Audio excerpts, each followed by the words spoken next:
நண்பர்கள் அனைவருக்கும் வணக்கம். நான் உங்கள் அருண்குமார். இன்றைக்கி எதை பற்றி பார்க்க போகிறோம்? Karur stampede issue.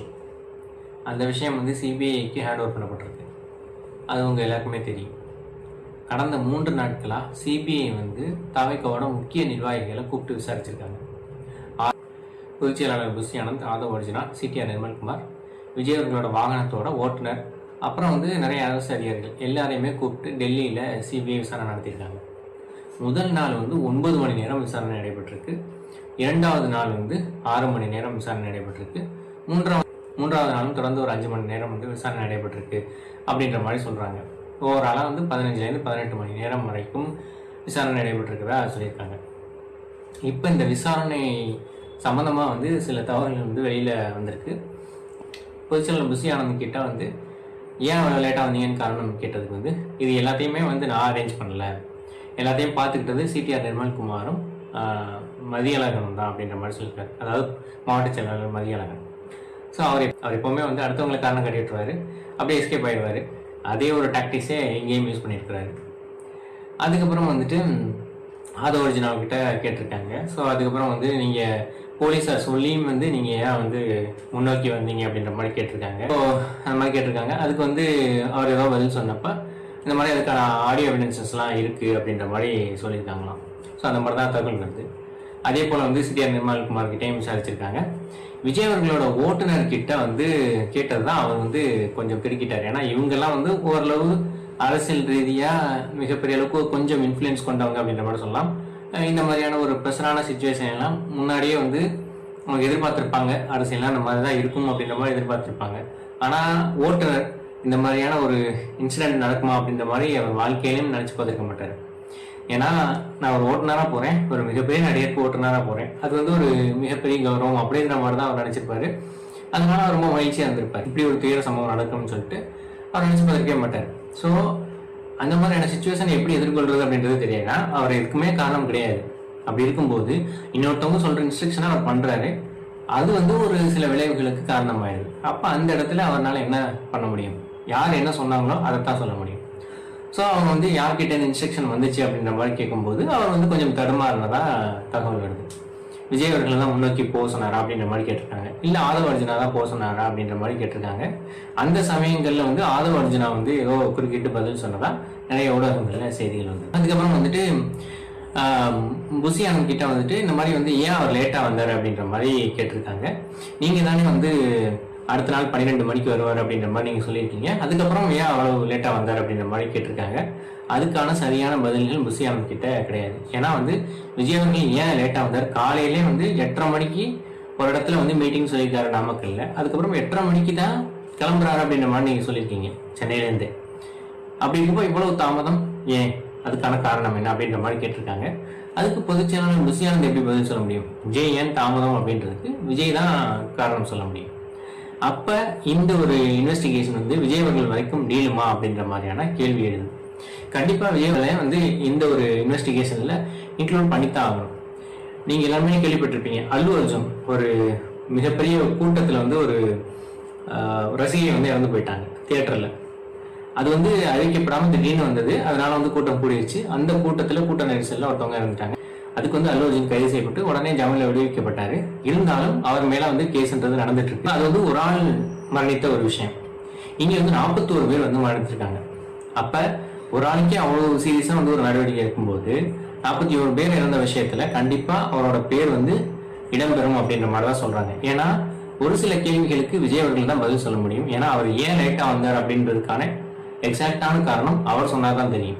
இல்ல அவர் இவர்கிட்ட சொன்னாலும் அவரை கூப்பிட்டு வச்சு அதை கிராஸ் செக் பண்ணுவாங்க. ஏன்னா இப்ப எல்லாருமே இப்ப அதிகாரிகள் ஒரு பதில் சொல்லியிருப்பாங்க, நாங்க இந்த மாதிரி நிப்பாட்ட சொல்லியிருந்தோம், முன்னாடியே முன்னோக்கி வராதிங்க, ஸ்டாம்பேட் ஏற்படுற மாதிரி இருக்கு அப்படின்ற மாதிரி சொல்லியிருந்தோம். இருந்தாலும் எங்களுக்கு அந்த இடத்துல தான் கவரேஜ் இருக்கு, அந்த இடத்துல தான் சவுண்ட் சிஸ்டம் நல்லா இருக்கு, அதனால நாங்க அந்த இடத்த நோக்கி போவோம் அப்படின்ற மாதிரி போனாங்க அப்படின்ற மாதிரி அவங்க சொல்லியிருக்காங்க. இது எல்லாத்தையுமே அவங்க சொல்றதும் ஆதவ் அர்ஜுனா, அப்புறம் புசி ஆனந்த், நிர்மல்குமார் இவங்க எல்லாரும் சொல்றதும் ஒரே மாதிரி இருக்குதான் அப்படின்ற மாதிரி அவங்க கிராஸ் செக் பண்ணுவாங்க. அது போக முதல் நாள் சொன்னது, 2வது நாள் சொன்னது, 3வது நாள் சொன்னது இதையும் கிராஸ் செக் பண்ணி பார்ப்பாங்க. ஏன்னா முதல் நாள் சொன்னது, ஏன்னா இது உண்மையா சொல்றாங்களா என்னன்றது தெரிஞ்சுக்கிறதுக்காக முதல் நாள் சொன்னது, 2வது நாள் சொன்னது, எல்லாத்தையுமே கேட்பாங்க. ஆனால் ஒரே மாதிரி உண்மையாக இருந்தால் வந்து ஒரே மாதிரி அவங்க கரெக்டாக சொல்லுவாங்க. இல்லை வந்து அதில் வந்து ஏதாவது முன்ன பின்ன முரணாக இருந்துச்சு அப்படின்னா இந்த விசாரணை வந்து மேலும் இன்னும் வந்து இழுக்கும் அப்படின்ற மாதிரி சொல்கிறாங்க. ஸோ அது எல்லாத்தையுமே நோட் பண்ணிக்கிட்டாங்க. இதுக்கப்புறம் வந்து ஓரளவு ஸோ இப்போதைக்கு வந்து விசாரணை நிறைவடைஞ்சிருக்கு அப்படின்ற மாதிரி சொல்லியிருக்காங்க. இருந்தாலும் ஆதவ் அர்ஜுனாவோ புஷியானதோ வந்து ஒரு வழக்கமான செழிப்போட அந்த சிபிஐ அலுவலகத்திலேருந்து வரல, கொஞ்சம் வந்து ஒரு தொங்குன முகத்தோட தான் வெளிவந்தாங்க. ஏன்னா இது வரைக்கும் இந்த மாதிரியான ஒரு விசாரணையை வந்து புஷியானந்த் அவர்கள் எதிர்பார்க்க மாட்டாரு. நிறைய கேள்விகளுக்கு புஷியானந்த் அவர்கள் பதில் சொல்லாமல் வெளியிட்டதான் அது வெளிவட்டாரங்கள்ல பேசப்படுது. இது எல்லாமே தகவல் தான். இது வந்து எது வந்து எக்ஸாக்டான உண்மை அப்படின்றது தெரியாது. இது மென்மேலும் வந்து இது வந்து அடுத்த கட்டத்துக்கு நகரும் போதுதான் எது உண்மை எது பொய் அப்படின்றது தெரிய வரும். ஏன்னா இந்த தகவல் எல்லாமே எதிர்த்தரப்பு வக்கீல்கள் அவங்க என்னென்ன சொன்னாங்க அப்படின்ற எல்லாமே வந்து ஒரு எவிடன்ஸா வைக்கப்படும். ஸோ அதை பேஸ் பண்ணி வந்து எதிர்த்தரப்பு வக்கீல்கள் வந்து அவங்களோட வாதத்தை வைப்பாங்க. எது சரி எது தவறு அப்படின்றத அந்த ஒரு பாயிண்ட் வச்சு அதை ஒரு லூப் ஹோலா வச்சு அதுலேருந்து பாயிண்ட்ஸ் எடுத்து அவங்க வந்து வாதாடுவாங்க. இது இப்படிதான் போகும். இப்போதைக்கு வந்து விஜய் அவர்கள் வந்து ரொம்ப பயந்துட்டதாகும். ஏன்னா இது வரைக்கும் அந்த மாதிரியான ஒரு சுச்சுவேஷன் எல்லாம் எதிர்பார்த்திருக்க மாட்டாரு. இவங்களுக்கே வந்து 18 மணி நேரம் விசாரணை போகும்போது என்னையும் கூப்பிடுவாங்களா அப்படின்னு சொல்லிட்டு அவர் வந்து போன் அடிச்சு புஷியானந்த் கிட்ட விசாரிச்சதாகவும் ஒரு தகவல் வருது. இது எல்லாமே தகவல் தான், எதுவுமே உறுதிப்படுத்தப்பட்ட செய்தி கிடையாது. ஸோ இந்த மாதிரி வந்து ஏன் அவ்வளோ நேரம் பேசியிருக்காங்க, அங்கே வந்து ரொம்ப ப்ரெஷர் பண்ணுறாங்களா அப்படின்ற மாதிரிலாம் கேட்டிருக்காங்க. பட் வந்து இவங்க சொல்லியிருக்காங்க அந்த மாதிரி ப்ரெஷர்லாம் எதுவும் கிடையாது. பட் வந்து நிறைய கேள்விகள் கேட்குறாங்க அப்படின்ற மாதிரி சொல்லியிருக்காங்க. அப்போ இவ்வளோ கேள்விகள் கேட்குறாங்களே, என்னையும் கேள்விகள் கேட்க வாய்ப்பு இருக்கா, என்னையும் ஆஜராக சொல்ல வாய்ப்பு இருக்கா அப்படின்ற மாதிரிலாம் கேட்டிருக்காங்க. அது என்னன்னு தெரியல அப்படின்ற மாதிரி இவங்க சொல்லியிருக்கிறதாகவும் தகவல் வருது. ஆனால் மேக்சிமம் வந்து விஜய் அவர்கள் வந்து இதில் விசாரிக்கப்பட வாய்ப்பு இருக்கு. ஆனால் இதில் எல்லாரையுமே விசாரித்தாலும் இதில் யார் வந்து மெயினான குற்றவாளி அப்படின்னு சொல்லிட்டு ஒரு ஆளை வந்து நம்ம பாயிண்ட் பண்ணி சொல்ல முடியாது. ஏன்னா எல்லாருக்குமே வந்து ஒரு கூட்டு பொறுப்பு இருக்கு. அதனால வந்து விஜய் அவர்கள் வந்து பெருசாக கவலைப்பட தேவையில்லை அப்படின்ற மாதிரி தான் நான் நினைக்கிறேன். இருந்தாலும் அவர் வந்து இந்த மாதிரி வந்து ஒரு சிபிஐ விசாரணைக்கு ஆஜராகுது அப்படின்றதே அவரோட ஒரு நற்பெயருக்கு வந்து கொஞ்சம் ஒரு களங்கம் அப்படின்ற மாதிரி தான் அவர் நினைப்பார், பர்சனலி ஃபீல் பண்ணுவார். அரசியல் வந்துட்டு அந்த மாதிரி சுச்சுவேஷன்ஸ்லாம் எதிர்கொள்ளணும். ஸோ இந்த மாதிரியான சுச்சுவேஷன்லாம் எதிர்கொள்ளாமல் இருக்கிறதுனால தான் தாவேக தரப்பு வந்து ரொம்ப வந்து அப்படியே வந்து வெளியில ஒரு பதட்டமாக தெரியுது அப்படின்ற மாதிரி நான் நினைக்கிறேன். ஏன்னா வந்து ஒவ்வொரு கட்சிகளையும் ஒரு சாதாரண நகர செயலாளர், ஒரு ஒன்றிய செயலாளர், இவங்களுக்குள்ளேயே வந்து பல பிரச்சனைகள் வரும். அது எல்லாமே வந்து மேல இருக்க நிர்வாகிகள் வந்து தீர்த்து வைப்பாங்க. ஸோ அப்படி இருக்கும்போது அந்த மாதிரியான சுச்சுவேஷன்லாம் வந்து ஹேண்டில் பண்ணாதான் வந்து அந்த எக்ஸ்பீரியன்ஸ்ன்றது கிடைக்கும்.